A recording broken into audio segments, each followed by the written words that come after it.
Pierre avait toujours été fier de sa mère, Marie. Elle vivait humblement à la campagne, menant une existence simple mais digne. Son amour pour la terre et pour les valeurs qu'elle lui avait inculquées étaient des piliers dans sa vie. Ce soir-là, Pierre avait décidé d'inviter Marie à un dîner familial organisé par sa femme, Sophie, dans leur maison élégante à Paris. Lorsque Marie arriva, elle fut accueillie chaleureusement par Pierre et Sophie, mais l'atmosphère changea rapidement avec l'arrivée de Claudette, la mère de Sophie. Claudette, une femme connue pour son attitude condescendante et son penchant pour les remarques acerbes, fit son entrée avec une aura de supériorité palpable.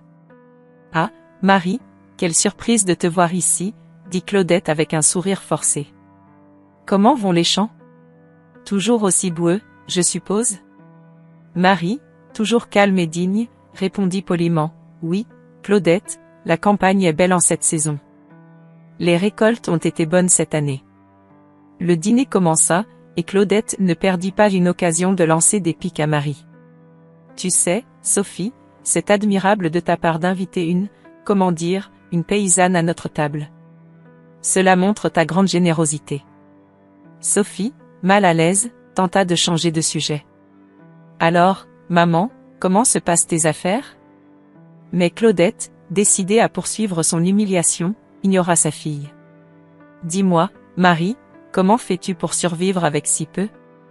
Tu dois être habituée à mendier, non ? » Marie, le visage impassible, répondit doucement, la simplicité a ses propres richesses, Claudette. À ce moment précis, la sonnerie de la porte retentit, interrompant la conversation tendue. Pierre se leva pour aller ouvrir. Un homme élégant, vêtu d'un costume impeccable, se tenait sur le seuil. Il avait une allure mystérieuse et une présence imposante. « Bonsoir, je suis François. Je m'excuse pour cette arrivée inattendue, mais j'avais quelque chose d'important à dire à Marie, » dit-il en entrant. Tous les regards se tournèrent vers lui, étonnés. Claudette, visiblement agacée par cette interruption, demanda d'un ton sec, « Et qui êtes-vous, François ?» François sourit et répondit avec assurance, « Je suis un vieil ami de Marie. Elle a été d'une aide inestimable pour moi il y a des années, et je suis ici pour lui exprimer ma gratitude. » Marie, surprise mais reconnaissante, se leva pour accueillir François. « François, c'est une surprise de te voir ici. Que fais-tu à Paris ?» François prit une grande inspiration avant de répondre. « Marie, je suis devenu un homme d'affaires prospère grâce à toi. Tu m'as prêté tes économies et m'as donné des conseils avisés quand j'étais au plus bas. Sans toi, je n'aurais jamais réussi. » La révélation laissa tout le monde sans voix.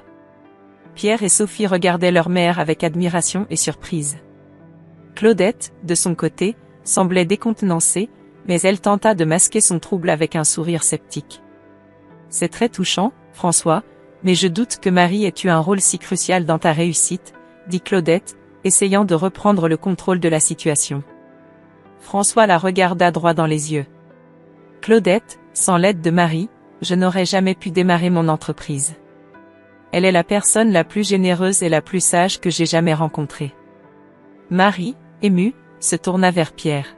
« Mon fils, je ne t'ai jamais parlé de cela parce que je voulais que tu apprennes à apprécier les valeurs simples et l'humilité. » Pierre, les yeux brillants de larmes, prit la main de sa mère. « Maman, je suis tellement fière de toi. » Claudette, sentant son autorité menacée, quitta brusquement la table sous un prétexte quelconque, laissant les autres convives plongés dans une réflexion profonde sur les vérités qui venaient d'être révélées. L'arrivée de François au dîner familial suscita une surprise générale parmi les convives. Marie, assise à l'extrémité de la table, le reconnut immédiatement et un léger sourire illumina son visage. François, un homme élégant à l'allure distinguée, s'avança avec assurance et salua tout le monde avec une courtoisie impeccable. Claudette, toujours méprisante et intriguée par cet intrus, ne tarda pas à exprimer son scepticisme. « Et qui êtes-vous, monsieur, pour vous introduire ainsi sans invitation ?» demanda-t-elle avec une voix teintée de sarcasme.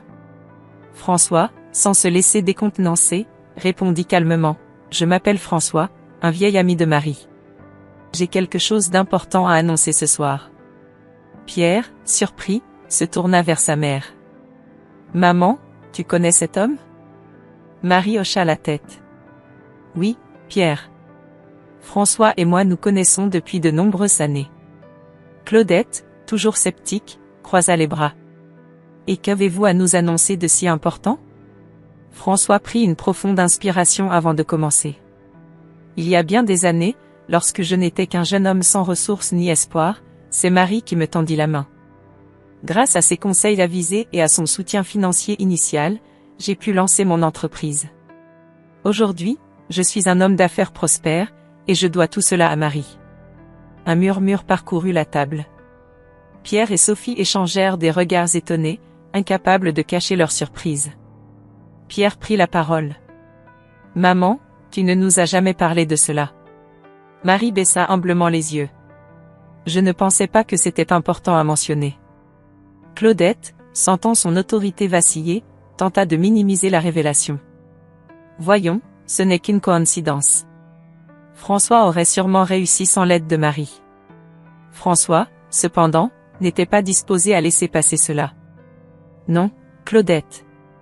Sans Marie, je n'aurais jamais atteint ma position actuelle. Elle m'a non seulement prêté ses économies, mais elle m'a aussi donné des conseils précieux qui ont façonné mon parcours. » Claudette, mal à l'aise, essaya de dissimuler son trouble. « Vous exagérez sûrement, dit-elle en essayant de sourire. » François secoua la tête avec détermination. « Pas du tout. Marie mérite toute la reconnaissance pour ce qu'elle a fait. Elle est bien plus qu'une simple paysanne. Elle est une femme de sagesse et de générosité. » À ces mots, Pierre se leva et alla embrasser sa mère. « Je suis tellement fière de toi, maman. » Sophie, encore sous le choc, ajouta, « Marie, pourquoi ne nous as-tu jamais dit tout cela? Nous aurions aimé connaître cette facette de toi. » Marie, les larmes aux yeux, répondit doucement. « Je ne cherchais pas la reconnaissance.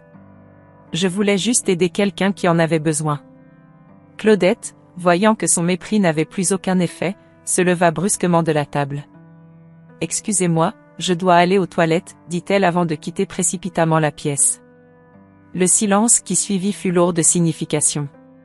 François, voyant la détresse de Marie, s'approcha d'elle et lui prit la main. « Marie, ce soir, c'est votre soirée. Vous méritez toute notre admiration et notre respect. » Pierre et Sophie acquiescèrent, reconnaissant envers François pour avoir révélé cette vérité cachée. Marie, bien que modeste, ressentit une immense fierté et une profonde gratitude pour cet ami fidèle qui avait su reconnaître sa valeur. Ce dîner, qui avait débuté sous le signe de l'humiliation, se transforma en une soirée de révélation et de reconnaissance, marquant un tournant décisif dans la vie de Marie et de sa famille. François, debout au milieu de la salle à manger, attira tous les regards. Il prit une profonde inspiration avant de commencer à parler. « Je me souviens encore du jour où j'ai rencontré Marie, dit-il en souriant doucement. C'était un moment difficile de ma vie. J'étais sur le point de tout abandonner, mais Marie m'a tendu la main. » Pierre et Sophie échangèrent un regard surpris. Ils n'avaient jamais entendu parler de cette histoire auparavant. Pierre, curieux, demanda, « Que s'est-il passé exactement, François ?» François se tourna vers Pierre, ses yeux brillants de gratitude. « Marie m'a prêté toutes ses économies. Je n'avais rien, absolument rien. Elle m'a non seulement donné cet argent, mais aussi des conseils précieux. Elle m'a appris à gérer mes affaires, à prendre des décisions éclairées. Sans elle, je n'aurais jamais pu démarrer mon entreprise. » Claudette, assise à l'autre bout de la table, leva les yeux au ciel. « Oh, allons, ne soyons pas dramatiques. Ce n'est qu'un peu d'argent et quelques mots de sagesse. Ça ne fait pas de miracle. » François se tourna vers Claudette, son expression devenant plus sérieuse. « Vous vous trompez, Claudette. Marie a fait bien plus que cela. Elle m'a donné l'espoir et la confiance dont j'avais désespérément besoin. C'est grâce à son soutien que j'ai pu persévérer et réussir. » Sophie, fascinée par le récit de François, se pencha en avant.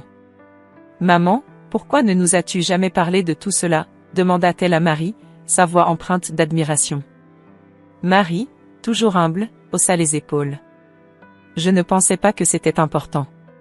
Ce que j'ai fait pour François, je l'aurais fait pour n'importe qui.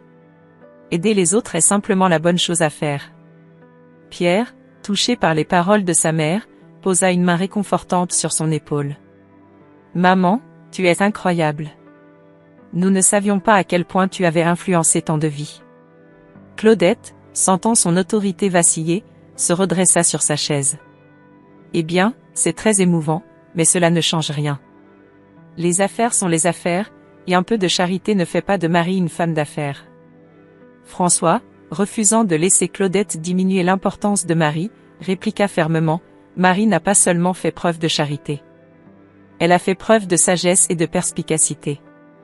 Elle m'a montré comment investir intelligemment, comment diriger avec intégrité. Sans elle, je n'aurais jamais réussi. Claudette, son visage se durcissant, se leva brusquement. Je dois faire un appel téléphonique. Excusez-moi. Elle quitta la salle à manger en hâte, son orgueil piqué au vif. Un silence tendu s'installa autour de la table. Pierre et Sophie regardèrent François, puis Marie, avec un mélange de respect et de gratitude.